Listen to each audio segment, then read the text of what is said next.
Naša pričakovanja so seveda, da se bo zaradi teh sprememb, zaradi odstranitve teh ovir zaposlovanje seveda nekoliko povečalo, zlasti v obmejnih območjih, kjer pričakujemo predvsem zaposlovanje na podlagi dnevnih migracijskih tokov ali krajših ostankov v drugi državi naših delavcev.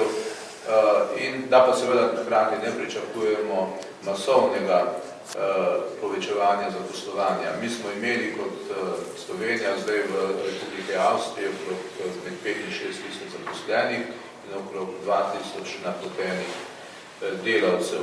Kar zadeva napotitve, predvsem pričakujemo, da bodo iskala podjetja z področja gradbeništva svojo priložnost tako v Avstriji kot v Nemčiji. 1. Mai ist vorbei.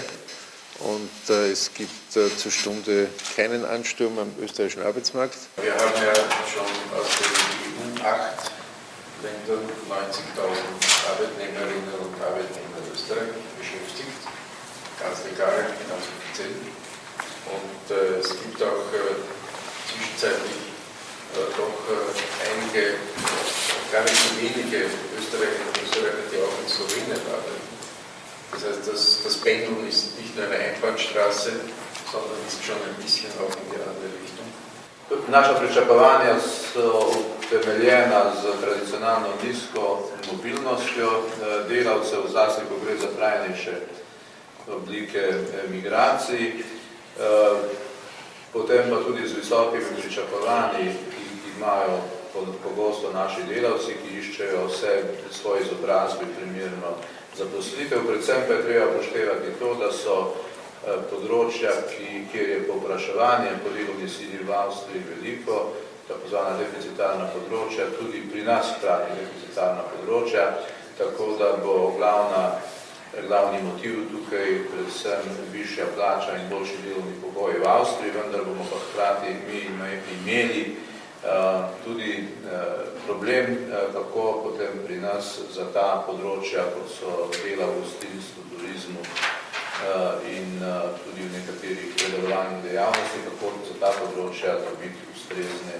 ustrezne delavce.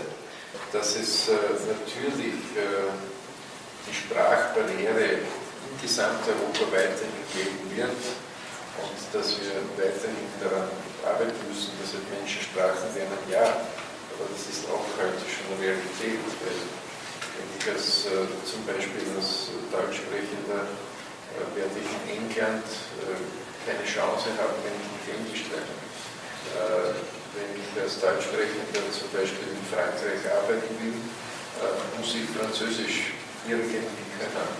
Und genauso ist es ja auch für Sie, wenn Sie von Slowenien nach Frankreich gehen, müssen Sie auch irgendwie Französisch sich verständigen können. Dass es ein paar Berufe gibt, wo natürlich die Sprache etwas Essentielles ist, sei doch, muss man verstehen. Ich glaube, niemand von uns will in der Krankenpflege im Spital von jemandem betreut werden, der nicht ansatzweise versteht, was der Patient sagt.